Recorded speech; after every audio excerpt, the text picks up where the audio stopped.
بعض لوگ یہ اعتراض کرتے ہیں کہ اسلام کے جو 5 بنیادی ارکان ہیں ان میں اخلاق حسنہ کا تو ذکر نہیں ہے۔ بنی الاسلام علی 5، میرے آقا کریم نے فرمایا اسلام کی بنیاد 5 چیزوں پر رکھی گئی ہے۔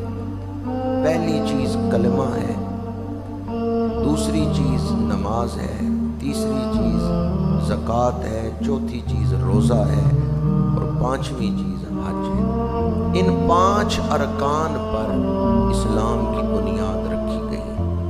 تو بعض لوگ یہ سوال کرتے ہیں کہ ان 5 میں اخلاق حسنہ کا تو کوئی ذکر نہیں ہے۔ کلمہ ہے، نماز، زکوٰۃ، روزہ اور حج، اور تم کہہ رہے ہو کہ دین آیا ہے اخلاق سنوارنے کے لیے۔ تو جن 5 ارکان پہ بنیاد رکھی گئی ہے ان میں تو اخلاق حسنہ کا ذکر ہی نہیں ہے۔ تو یاد رکھیں یہ 5 ارکان اخلاق کی تربیت کرتے ہیں۔ یہ 5 ارکان ہی انسانی اخلاق کو سنوارتے ہیں۔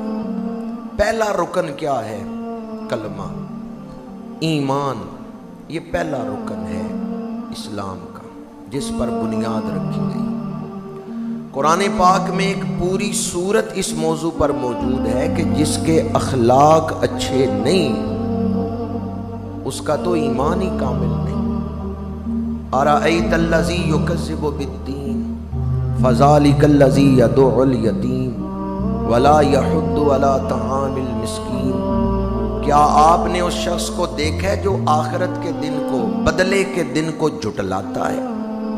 اب اس جھٹلانے والے کی نشانی کیا بیان کی ہے کہ وہ یتیم کو دھکے دیتا ہے، مسکین کو کھانا کھلانے کی رغبت نہیں دلاتا۔ اب مسکین کو، کسی تنگ دست کو، مفلس کو، غریب کو جس کی جیب خالی ہے اس کو کھانا کھلانا، یتیم کے سر پہ دست شفقت رکھنا، اس چیز کا تعلق اخلاق کے ساتھ ہے یا نہیں؟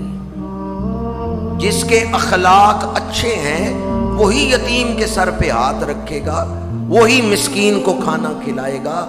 تو قرآن تو کہہ رہا ہے اس کا آخرت پر ایمان ہی نہیں ہے جس کے اخلاق اچھے نہیں۔ اخلاق کی تعمیر میں، اخلاق کی تشکیل میں نظریہ حیات کو بڑا عمل دخل ہے۔ جو آدمی یہ سمجھتا ہے کہ یہ دنیا ہی سب کچھ ہے، وہ حلال و حرام کو چھوڑ کر صرف دنیا حاصل کرنے کے لیے تگودو کرے گا۔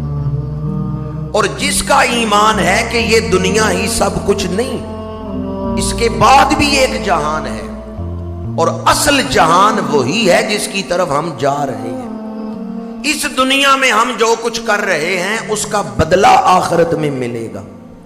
تو جب نظریہ حیات ٹھیک ہوگا انسان کے اخلاق سمر جائیں گے۔ نظریہ حیات جو ہے، زندگی کے بارے میں انسان کی جو سوچ ہے وہ اس کے اخلاق پر اثر انداز ہوتی ہے۔ جو آدمی آخرت پہ کامل یقین نہیں رکھتا وہ حلال و حرام کی تمیز کو چھوڑ کے، جائز ناجائز کی تمیز کو چھوڑ کے صرف دنیا کمانے کو ہی ترجیح دے گا۔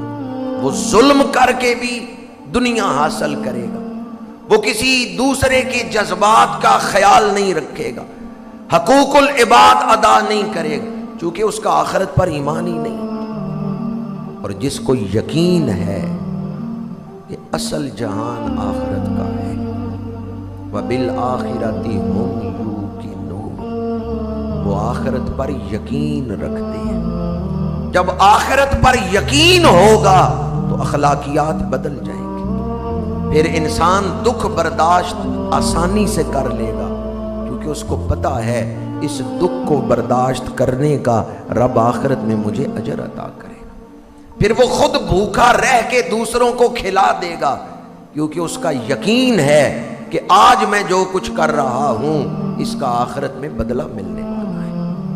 تو اس لیے پہلا جو رکن ہے اسلام کا، ایمان، وہی اخلاق کی، اچھے اخلاق کی بنیاد رکھ دیتا ہے کہ جب انسان کا اللہ پر ایمان ہے، آخرت پر ایمان ہے، حضور کے ساتھ حضور کے دامن محبت سے وابستگی ہے، تو پھر انسان کے اخلاق بھی اسی حوالے سے